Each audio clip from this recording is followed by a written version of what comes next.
Now in this video I am going to discuss about the alkynes, its preparation and its various properties and the reactions. In the last two videos, the other two hydrocarbons, the alkenes and alkenes, we saw how from these compounds we are getting alkenes and alkenes, and how we are getting these from alkene and alkenes. Okay, now in this video we will go like this, but the reactions of alkynes and its preparation are very limited. So first is the preparation of alkynes from alkenes. So for alkenes as well, the preparation of alkenes from alkenes, we saw that during pyrolysis at a very high temperature, dehydrogenation was taking place. Same way, if I heat methane at a very high temperature around 1773 Kelvin, I will get ethane. At the same time, hydrogen will be liberated. Same way, ethane. If I take ethane at a temperature of this, I will get ethane and hydrogen will be liberated. Next, if I oxidize methane, by oxidation of methane, we can get, same at this temperature, we can get ethane as well. Hydrogen and carbon monoxide is formed. So these are the reactions. From alkenes we will get alkynes. Next is alkenes. Now for alkenes we will not get directly the alkenes. So for alkenes it undergoes several reactions and finally we obtain alkynes. So let's see. For this, if I add bromine to this in presence of CCl4 solvent. Now, in the last video I discussed that alkene and unsaturated hydrocarbons, so they have a tendency to undergo addition reaction and not substitution reaction, unlike alkenes. So to this, 2 bromine atom will be added and it will give rise to 1,2-dibromoethane, vicinal dihalide. Now in the last video, I also discussed for the preparation of alkenes from alkyl halides, I had to add alcoholic KOH and dehydrohalogenation was taking place. One hydrogen and one bromine were eliminated. So we get an alkene with one halogen attached to this and this two. But I need alkynes, that means ethane. I will add further sodamine, NaNH2. So one hydrogen, one bromine. These two will be eliminated. Ethane will be left behind. So via 2-3 steps, we will get alkynes from alkenes. Next is from alkynes. Okay, so from alkynes I can also get another alkynes, but that is higher, like a more number of carbon atoms will be there. Okay, higher alkynes we will get. Okay, let's see. We will see how we can get alkynes, higher alkynes from alkynes.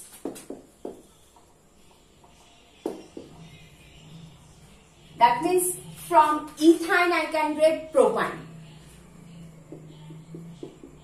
For that we have to know few concepts about acidic hydrogen that alkyne have. So this hydrogen, it is attached to this carbon atom. This is acidic in nature. Same for this one. This is acidic in nature.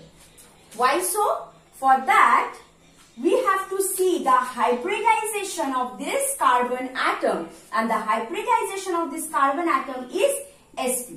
In my mechanism of organic reaction, there I have discussed about the how to deduce the hybridization of the carbon atom, which is having this sigma and pi bond. So for 2 sigma 2 pi, it will be sp. See, this carbon, 1 sigma, another sigma, 2 sigma 2 pi. So this is sp hybridized. Now since this carbon is sp hybridized, it has 50% S character, right?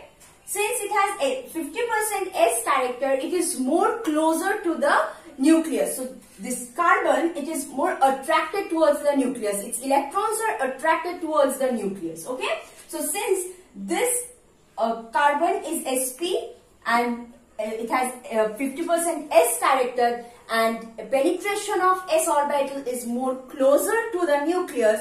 So this carbon, we can say, the after release of this like hydrogen, the conjugate base that will be formed will be stabilized, and at the same time this hydrogen thus becomes acidic in nature.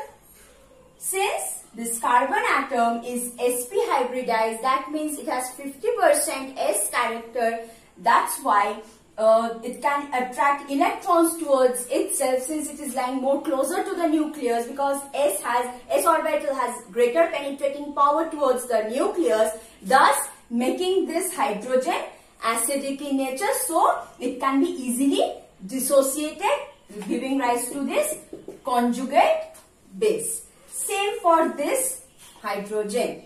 Now suppose if these hydrogens are substituted, so only one acidic hydrogen is there. If both of the hydrogens are substituted, that means it has no acidic hydrogen. That's why the tolerance test or the Felling's test, the hydrogen, the acidic hydrogen, the alkyne that it possesses, that respond to tolerance or Felling's reagent. That because if I add copper ions, that means it will substitute this to hydrogen, and this is how the precipitate, the red PPT, will be formed. Okay, so this is, but this will not respond to tolerance or Felling's reagent, because the copper or silver, they cannot replace these hydrogens. So there is no scope for the replacement. So there is no scope for the formation of this precipitate, thus they will not respond to this. Clear? So now for this,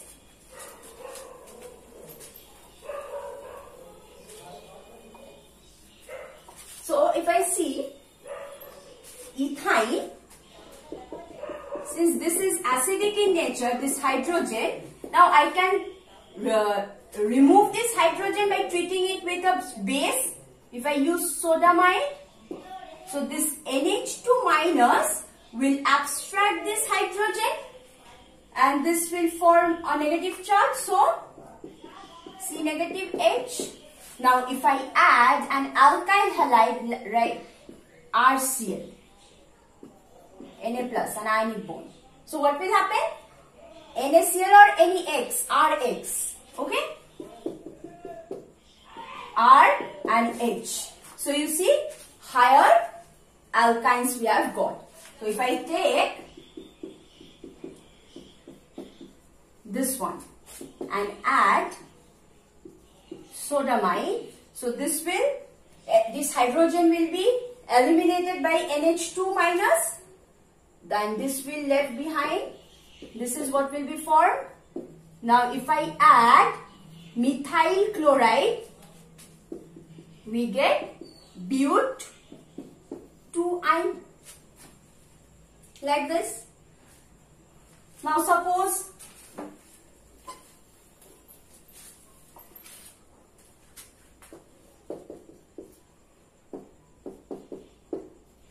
this to this, if I add NaNH2, 2 molecules. Now if I add CH3Cl, first 2 molecules, again same. So this is the same thing that is happening. Clear? Since this was already substituted beforehand, here I am substituting both of these.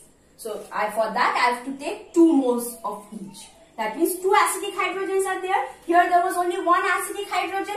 So we needed 1 mole of each of these reactants, 2 acidic hydrogens, so 2 mole to get butene. Clear? So this is how we can get higher alkynes from the lower alkynes. Next is alkyl halide. From alkyl halides, let's see.